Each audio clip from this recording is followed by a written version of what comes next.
Cristo, após sua gloriosa ressurreição, dá graças ao Pai.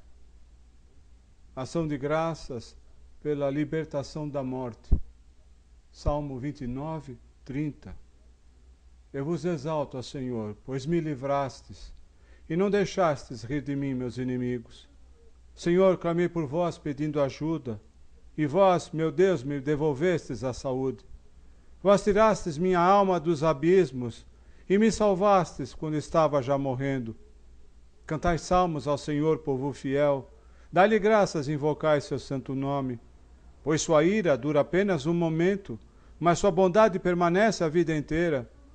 Se à tarde vem o pranto visitar-nos, de manhã vem saudar-nos a alegria. Nos momentos mais felizes eu dizia, jamais hei de sofrer qualquer desgraça. Honra e poder me concedia a vossa graça, mas escondestes vossa face e perturbei-me. Por vós, ó meu Senhor, agora eu clamo, e imploro a piedade do meu Deus. Que vantagem haverá com minha morte?